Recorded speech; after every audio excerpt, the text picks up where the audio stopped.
પેલા તો જય રામદેવપીરના સાનિધ્યમાં મળ્યા, એક હિંમત કરીને આજ આનંદ આવે કે મારો ખેડૂત આવ્યો. નકર અત્યારે ભારતીય જનતા પક્ષ મારો વિડીયો શેર કરવો હોય ને તો પણ ફોન આવે.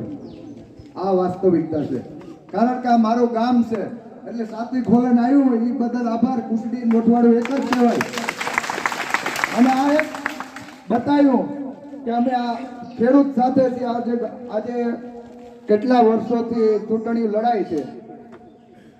મારા કોઈ રાજકારણમાં પહેલા પણ હું કહેતો કે રાજકારણમાં જવું નથી, પણ એવું મનને અંદર થયું કે સાલું ખેડૂતનો કોઈ પ્રશ્ન જ નથી ઉઠાવતું, કોઈ ખેડૂત બાબત બોલતું નથી. અત્યારે તો ભાજપ કોંગ્રેસ એક થઈ ગયું, તો આપણા પ્રશ્ન કોણ ઉપાડશે? કારણ કે મેં સંગઠન બાબતમાં ઘણી બધી ટ્રાય કરી, મને રિસ્પોન્સ નથી મળ્યો. કોઈ ભાવનાનો ત્યાં રામદેવપીરના સાનિધ્યમાં ઉભા અને મા લીરબાઈને રજા લઈને નીકળ્યો છું. તો હવે ખેડૂત માટે મારે બોલવું છે અને મેં આમ આદમી પાર્ટી પસંદ કરી છે. અને તમને ખેડૂતોની કઈ પરિસ્થિતિ છે એ બાબતમાં થોડીક હું વાત કરીશ. આજે વધુ પડતા આપણા ખેડૂતો છે અને તાલુકા જિલ્લાની ચૂંટણી આવે ખાલી પેકેજ ઉપર પેકેજો જાહેર કરે છે. છેલ્લા તમે વિધાનસભાની ચૂંટણી ગઈ પછી ક્યાંય કામ થયું ધોરણ મેં નથી જોયું. તમે વાત સાંભળો તો 200 કરોડ વાહ, 300 કરોડ વાહ. ખરેખર ક્યાંય કામ થયું હોય તો મને કહેજો. આપણે કોઈ રાજનીતિ કરવા આવ્યા છે, રાજકારણ કરવા નથી આવ્યા. હવે ખેડૂતોની અસ્તિત્વની લડાઈ છે. હું કહું છું કે 70 વર્ષે ભૂખે મરે એવી પરિસ્થિતિ અત્યારે ઊભી થઈ છે. હું કાયમ માટે કહું છું, કારણ કે આ તાલુકા જિલ્લા પંચાયતની ચૂંટણી છે, ખેડૂતો માટે છે. આપણા જે પ્રતિનિધિ ચૂંટાઈને જાય છે હરામ કોઈ ખેડૂત બાબત કોઈ પ્રશ્ન પૂછવા કે તમને વાસા દેવા કે પૂછવા આવ્યા તો હરામ. કોઈક ગામના સારા જે નેતા આવતા હોય તો ભગવાન જાણે, અમારે તો એ ગામ ભાવ પૂરું હોય. અત્યારે બહાર નીકળ્યા સોશિયલ મીડિયામાં. હવે હું વિરોધ એટલા માટે છે કે મોદી સાહેબે 2011-12 વાત કરું, એક વિઝન લઈને આવ્યા હતા કે ખેડૂતોનો કપાસનો ભાવ 1700 રૂપિયા હોવો જોઈએ અને મગફળીનો ભાવ 1500 રૂપિયા હોવો જોઈએ. હું એક દશકા પહેલાની વાત કરું છું. તમને ખબર છે આજે માંડવીના ભાવ શું છે અને કપાસના ભાવ શું છે? તો એ કેમ કોઈ પ્રશ્ન નથી કરતા? હાલતું ગયું કે 2016માં એક નવું ગતકડું લાવ્યા કે ખેડૂતોની ડબલ આવક. 2022માં ખેડૂતોની ડબલ આવક થશે. તો તમને ખબર છે શું પરિસ્થિતિ ઊભી થઈ? આપણે આજે ખેડૂતની એક તમને કંપની તમને બતાવીશ કે 2010 ના અંદર 800 રૂપિયા માંડવીનો ભાવ હતો. ત્યારે તેલના ડબ્બાના 1300 રૂપિયા હતા. આજે 800 રૂપિયા જ ભાવ છે સારી માંડવીના. તો બજાર ભાવ આજે 20 રૂપિયા અને બ્રાન્ડેડ તેલ તમારે સિંગ તેલ શુદ્ધ લેવો ને તો 3000 સુધીના ભાવ બોલાય. તો આ વચ્ચેના રૂપિયા ગયા ક્યાં? આ વિચારવાનો મુદ્દો. વચ્ચેના રૂપિયા ગયા ક્યાં? તો આજે 1300 રૂપિયાનો ડબ્બો હોવો જોઈએ ને, આમ જનતાને ફાયદો મળવો જોઈએ ને, બરાબર? તો ફાયદો તો મળતો નથી, ખાઈ કોણ ગયો? આપણે જગદીશ ત્રિવેદી કે ના કતલખાનું, જે માર્કેટ યાર્ડ કતલખાનું કીધું ને એ સત્ય વાસ્તવિકતા છે. પહેલાના વખતમાં જે માર્કેટ યાર્ડ હતા એ ખેડૂત આગેવાન હોય એનું પ્રતિનિધિ કરતા. અત્યારે કોણ? ભાજપના કદાવર નેતા ત્યાં બેઠા હોય અને બધા વચમાંથી માલ તારવે છે અને ખેડૂતોને કોઈને ખબર છે આપણે મગફળીનો ભાવ કોણ નક્કી કરે? 5 વેપારી જ નક્કી કરે. કેમ સરકાર વિચારતી નથી? આગળ ડીએપી ખાતર છે દાખલા તરીકે 1850 થયા, હમણાં 130 રૂપિયાનો સરકાર આવ્યો. તો હું આપણે મીડિયામાં આવતું હોય કે એની કોસ્ટ વધી, તો આપણી કોસ્ટ નથી વધતી. તમે વિચાર કરો, હું 2010 ની વાત કરો તો 150 થી 200 રૂપિયા આપણો દાડીયો હતો. આજે 500 થી માંડીને આપણા લોકલ મજૂરને 1000 રૂપિયા ભાવ થયો. ખાતરના 300 રૂપિયા હતા ત્યારે, આજે ખાતરના ભાવ 1800 રૂપિયા થયા. તમે કોઈ પણ ઓજાર લઈ લો, 4 ગણા છે. આપણે આવક અડધી છે, કારણ કે ખેડૂત બાબત આ સરકાર કઈ બોલી નથી. હું એક વિનંતી કરવા આવ્યો છું, આ વખતે ખેડૂત જો ભાજપને મત દીધો ને તો કહેશે હું કે ખેડૂતોને કોઈ પ્રોબ્લેમ નથી, અમારા જેવા રાજનીતિ કરવા નીકળી પડ્યા છે. કારણ કે વિરોધ પક્ષમાં જાય એની આયાત નીતિ ખરાબ છે. આયાત નીતિ કેવી રીતના ખરાબ છે કે આપણે મગફળી પાકે ત્યારે પામોલી તેલની આયાત કરે, આપણા સણા પાકે ત્યારે ઓસ્ટ્રેલિયામાંથી સણા આયાત કરે છે, અને જ્યારે આપણા ધાણા પાકે ત્યારે રશિયામાંથી ધાણા મંગાવવામાં આવે. આ નીતિનો ફરક છે. કારણ કે મોદી સાહેબ આપણી લેવલમાં નાના છે, નો નામ લેવું પડે, પણ ખેડૂત બાબતમાં કંઈક તો કરવું જોઈએ ને. વાયદા કર્યા હતા પહેલી જ મિટિંગમાં, પહેલી જ વડાપ્રધાન બન્યા ત્યારે પહેલી જ મિટિંગમાં ખેડૂતોને દેવું માફ કરવામાં આવ્યું, પણ એક પણ વાયદામાં ખરેખર વાયદા ખરા ઉતર્યા નથી. હવે આપણે શું કરવું? જો તાલુકા જિલ્લામાં આમ આદમી પાર્ટીને આપણે મજબૂત કર્યું એટલે હિતાવીન ચૂંટણી ઠુકરી છે, એટલે વિચારતા થાય કે ખેડૂતો માટે કરીએ ને કે ખેડૂતો હવે પૂરું છે. એટલે ખેડૂત તમે એક તરફી મતદાન કર્યું તો ખેડૂતોને કઈ પ્રોબ્લેમ નથી, આ રાજનીતિ કરવા આવે છે અને ગમે હમણાં સીતરશે. ખરેખર પીજીવીસીએલના પ્રશ્નો છે, ભાવ બાબતની વાત કરીએ તમારે વિચારવાનું છે. હું ભાવ બાબતની વાત કરું, અત્યારે દીકરો પરણાવો હોય તો આપણી કાસ્ટમાં 20 તોલાથી 15 તોલું જોઈએ, 1.25 લાખ તોલું, 15 તોલા એટલે 20 લાખ રૂપિયા જોઈએ. થોડાક તમે પગભર હોય તો 20 તોલું તો જોઈએ. રૂપિયો દીકરો પરણાવો હોય ને તો 25 થી 30 લાખ રૂપિયા જોઈએ, સામાન્ય લગ્ન થાય. તો હવે તમે વિચાર કરો કે આજની 16,000 ની ખાંડી છે અને 16,000 તો ખર્ચો હોય. આપણે વાહે વધ્યું હું વસ્તુ કે આપણે વાહે વધ્યું હું તો ખેડૂત બાબત આ સરકાર કેમ વિચારતી નથી? જો આના પરિસ્થિતિ રહી તો 3 વર્ષની અંદર આપણી પાછા સાયકલ લઈને જતા છે. અમારા શબ્દ યાદ રાખજો, આ અસ્તિત્વની લડાઈ છે. કારણ કે અત્યારે દબાવવામાં આમાં ઘણા બધા ફોન આવશે સાંજે, મને યાદ કરજો કે તમે કેમ મીટિંગમાં ગયા હતા. મારો વિડીયો શેર કરવાનો એટલા માટે ના પાડે છે કે ખેડૂતોને સાચી વાત કરે છે આ ભાઈ. અને જો આમાં સાચી વાત સાંભળી જાય મતદાન ઠેકાણાને મત દીએ તો ખાલી એક માણસ ઊભો થવાથી મોઢવાડામાં એક જ ઊભો થવામાં અટાળા ઘૂમરે ચડે. તમે માનતા હોય કે અમારા ગામના લોકોને ગમે ફોન કરજો, 3-3, 4-4 મીટિંગો થઈ ગયો, કાંઈ હક નથી. આ સત્ય વાસ્તવિકતા એક માણસ ઊભો થયો છે. પણ મારું કહેવાનું કે ગામડે ગામડે ઊભા થવા આપણા અસ્તિત્વની લડાઈ છે. આપણે કોઈને બુરું કહેવા નથી, આપણે કોઈને પાડવા નથી. અને મેં પાર્ટીમાં જ્યારે જોઈન થયો ત્યારે પૂછ્યું કે આપણે ટેકાના ભાવને ખેડૂતોને ભિખારી લેખ્યા અને 68 મણ જાહેર કરી છે. 68 મણ મગફળી જાહેર કરી છે. હું તમને કહું છું 68 મણ માંડવી જાહેરમાં આપણે શું કાઢી લેવું? કેમ ભાવાંતર યોજના બાબત નથી વિચારતા? સાવ સીધું સિમ્પલ છે. હું કેટલા વર્ષથી કહું છું કે ભાવાંતર યોજના,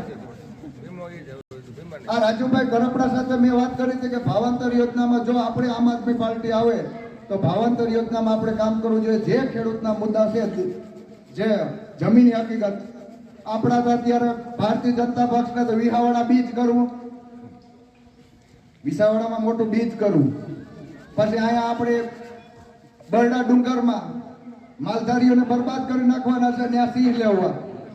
આ સત્ય વાસ્તવિક. તમારે કામ કરવું તો પીજીવીસીએલમાં કરો ને ભાઈ, કેનાલમાં કરો ને, જે જરૂર છે પાણીની.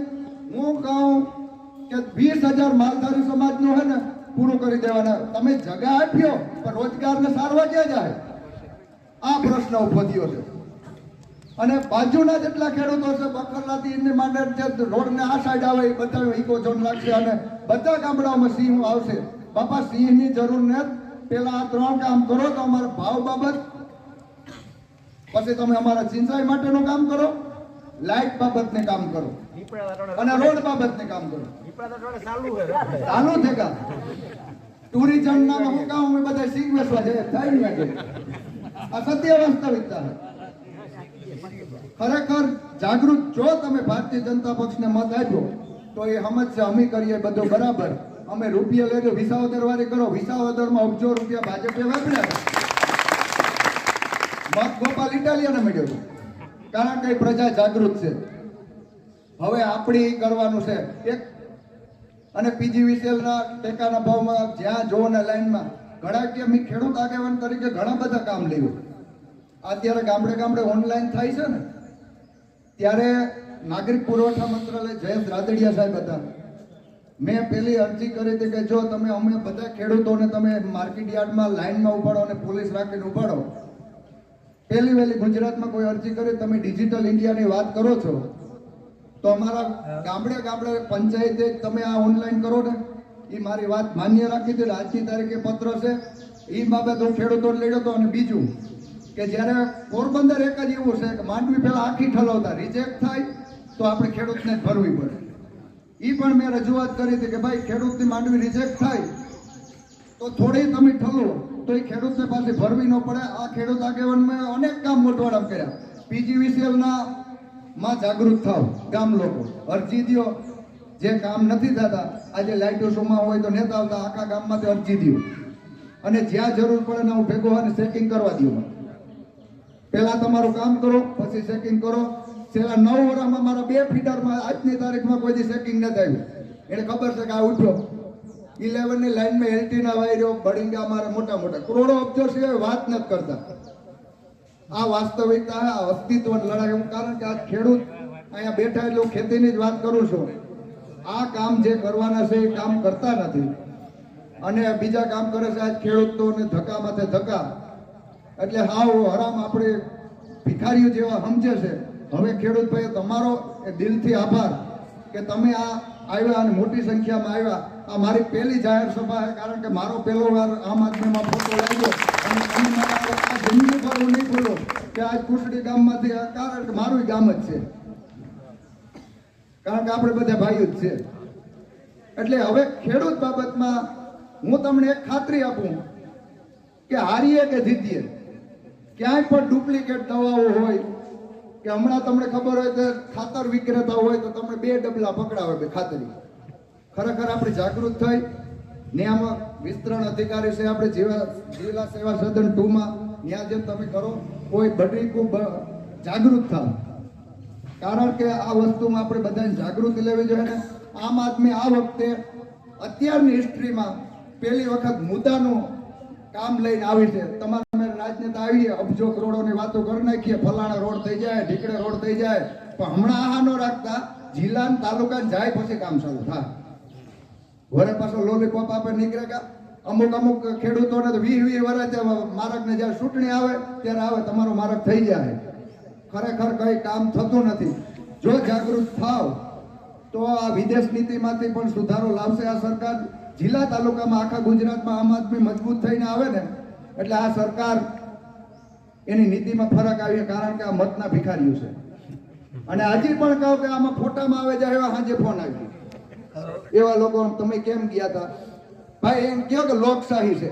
ઘણા મારા વિડીયોનો વિરોધ કરતા ભાઈ તમારો ત્રેવડે તો મારી વાડી આવો ને, મારી વાડીથી રિલેટ થાય છે વિડીયો. હું કરો તમે આવો મારી વાડી આવો, બીજાને દબાવો તો મારી વાડી જ આવો, રિલેટ થાય નથી બંધ કરાવો ને ભાઈ. એવી હું ડર છે ભાજપ યાર. હજી મારા ઉપર કેટલા બધા કેસ થાય. હમણાં એક કેસમાં મારું જ નામ દેખાડ્યું. વિસાવાડા કોસ્ટલ એરિયામાં જે લડત હતી 53 દી પછી બીના એને ડર લાગ્યો કે આને ગમે એ કરીને હલાવો. બીજો તો મારામાં કોઈ કુલક્ષણ નથી. હું લીરબાઈ માતાજીને જગ્યામાં સેવા આપું છું. હું એક ટ્રસ્ટી છું અને માતાજીની જગ્યામાં તમે બધા આવ્યા અને તમે વ્યવસ્થા જોઈ છે. મને એમ થયું કે માતાજીને દયા કે ખેડૂત માટે મારે કંઈક બોલવું જોઈએ, કંઈક અવતાર આવ્યો તો કંઈક કરવું જોઈએ. આ દ્રષ્ટિથી હું માતાજીની રજા લઈને નીકળ્યો અને મને એવો વિશ્વાસ છે કે આપણા પંથકમાં અન્યાય થતો અહીંયા બોલતો રહીશ. અને બીજા રાજકીયોને કે ચૂંટણી ટાળે વાત કરીને નીકળી જાય કારી રાતી યાદ કરજો કોઈ પણ ખેડૂતનું કામ હોય ત્યારે. એટલે ખરેખર હવે જાગવાની જરૂર છે. જો તમે એક સારો નેતા અહીંથી ઊભો કરો, તમને થતું હોય કે આ વ્યક્તિ ઊભી હશે તાલુકા જિલ્લામાં, આ દેગામ સીટ મારા હિસાબે આવતી છે તમારે, તો આ સીટમાં ઊભો કરો. ખેડૂત ખરેખર ત્રાહિમામ છે અને ડરાવા ધમકાવવાનું તો ફૂલ છે, પણ આપણું તો કામ ગામ હિંમતવાળા રહ્યા ને. અમે દેગામમાં ગયા કોઈ નહીં ભાઈ, બધાને ડરાવી દીધું આવતા નહીં. ફલાણા ભાઈ ના પડ્યું નકર હું આવતો હતો મારે હગો નડતો હતો, અહીંયા નડતો હતો. એટલે મારું કહેવાનું છે ખરેખર જાગો. જો જાગ્યા ને તો અસ્તિત્વની લડાઈ છે, નકરી જીવવાના ને 2-3 વર્ષ પછી આરું વર્ષ સાતું ભાવ ની જરા કર્યું કા આ એમને એમ હારા વર્ષે મરે અને માઠું થાય તો કલ્પના તો કરો કઈ હાલત થાય આપણી. આપણા બાપ દાદા હતા આપણે તો અત્યારે ખર્ચા એવડ્યા હા ને 2000 પહેલા જે માઠા ફરતા આપણે રાજદૂત સંપલ ભણવા જતા ઈ તાટાણ આપણા છોકરા જતા નથી.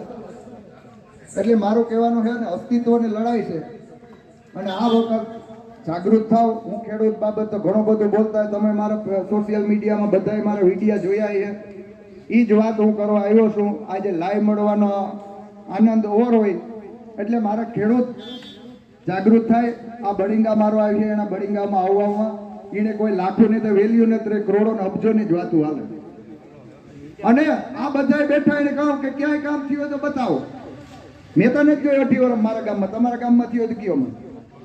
કોઈ પાણી બાબત, કોઈ રોડ રીએન્ટર નથી થતો, ખેડૂતોને ભાવ નથી પડતા. અને તોય ગૌરવ કરી શકીએ કે આપણો નેતા જે નરેન્દ્ર મોદી કહેતો હોય કે મારા ખેડૂતોને ભાવ નથી પડતો, એવી રજૂઆત પણ નથી કરી એક ફેર. ત્યાં ખેડૂત પરેશાન છે કારણ કે ખેડૂતો બહુ વાર હોય ગાડીઓ અમારા બાપ દાદા મરે છે ને અમે મરે ગામમાં ભગવાન દ્વારકા થી કૃપા થઈ જાય બધું ગાડીઓ ફરીએ. તમારી મહેરબાની નથી. વરાળ ન થાય તો એક વરામાં તમને દેખાઈ જાય કે ક્યાં છે. આ તો દ્વારકા થી કૃપા છે, આપણા ભગવાનની દયા છે. એટલે વરસાદ સારા થાય એટલે પ્રોબ્લેમ આવતો નથી. એટલે મારો કહેવાનો ભાવ પહેલી વાત રાખી જાઉં છું કે આજે જે મુદ્દાના કામ છે કંઈ કામ કરવા નથી. જે તમે બીજ ફસી લેજો, પેલા રોડ રસ્તાના કામ કરો, ઈ જ રૂપિયા તમે પીજીવીસીએલના કામ કરો, ખેડૂતોને સારા ભાવ મળે એના કામ કરો, ટેકાને ભાવે જે ખેડૂતોને પરેશાની ન થાય ભાવાંતર યોજનાનું એક ને તો ભાજપ